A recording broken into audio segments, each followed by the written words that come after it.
오늘을 사랑하는 묵상 시간입니다. 오늘 본문 말씀 에스겔서 45장 9절입니다.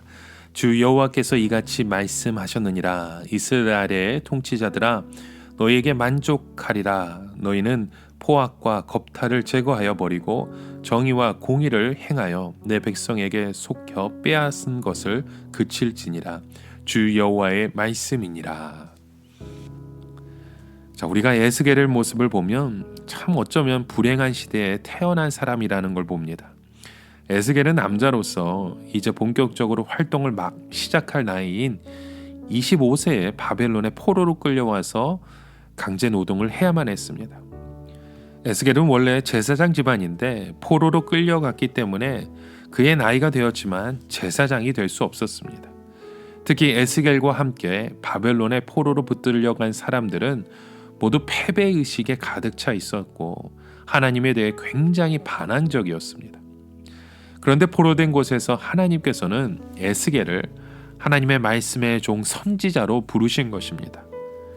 이곳에서 에스겔은 사명을 가지고 포로된 사람들의 마음속에 부흥을 일으키기 시작합니다. 그렇지만 유다 백성을 기다리고 있는 것은 축복의 그 밝은 날이 아니라 아주 캄캄한 절망의 날들이었습니다. 이 포로들에게 가장 간절한 소망이 있다면 예루살렘에 힘을 내어서 협상을 잘해서 인질인 자신들을 풀어주는 것이겠죠. 그러나 예루살렘이 망해버리고 마니까 포로들에게 했던 모든 소망이 다 끊어진 것입니다. 무엇보다도 하나님의 뜻은 예루살렘이 강해지는 것이 아니라 포로들이 부흥을 일으키는 것이었습니다. 그래서 하나님은 에스겔로 하여금 환상 중에 예루살렘 성전을 가게 하신 것입니다. 거기에 가보고 에스겔은 놀랐습니다. 왜냐하면 겉으로는 전부 하나님을 믿는 것 같은데 벽은 깨끗하고 그 안에 들어가 보니까 전부 우상을 갖다 놓고 전하고 있었던 것입니다.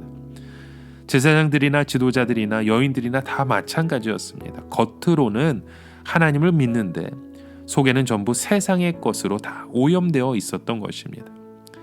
이것이 예루살렘의 멸망의 본질적인 원인이었던 것입니다. 곧 하나님의 백성들이 자신의 본질을 지키지 못한 것입니다.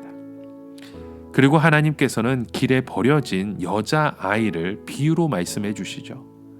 어떤 미혼모가 부정한 짓을 하고 태어난 여자아기를 그냥 들판에 버린 것입니다. 하나님께서 지나가 보니까 아직 아기가 살아있는데 울면서 발짓을 하고 있는 것입니다. 이때 하나님께서 하신 말씀이 바로 이것입니다.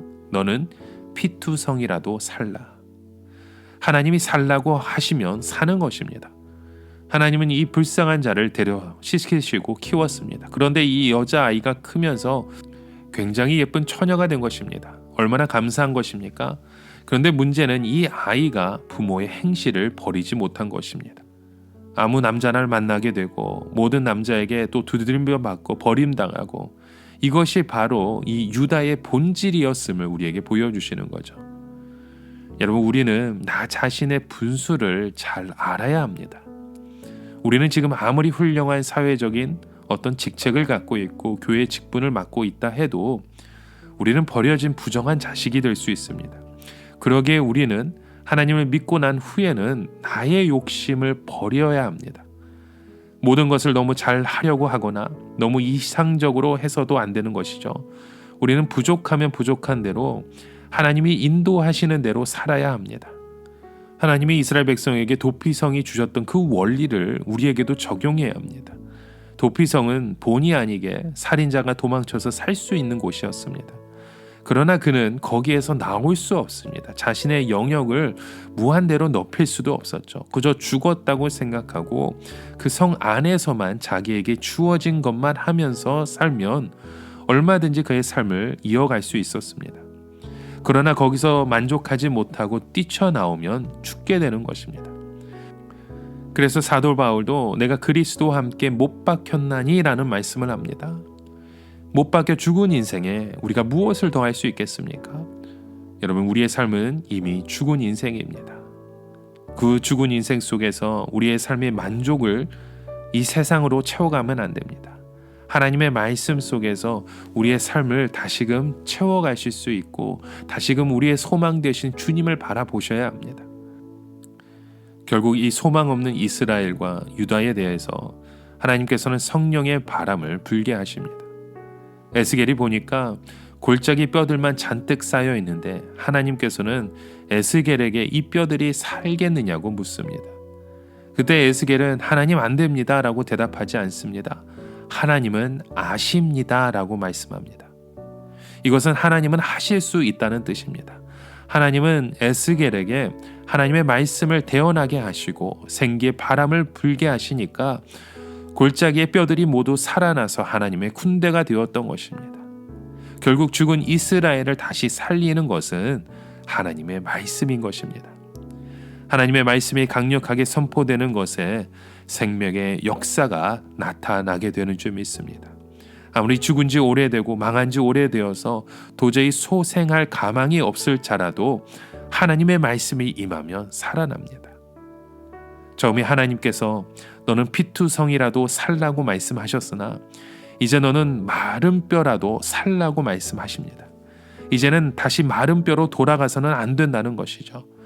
이제는 주님께서 주신 그 아름다운 모습을 가지고 끝까지 주의 사명을 감당하라는 것입니다. 이렇게 하나님께서 에스겔의 그 환상 가운데 예루살렘으로 그의 삶을 인도하십니다. 그곳에서는 성전이 있었습니다. 이 성전은 앞으로 세워질 새로운 성전입니다. 에스겔이 보니까 성전 문지방에서부터 생수가 흘러나오게 되는 모습을 봅니다. 이것이 바로 하나님께서 에스겔에게 주신 비전입니다.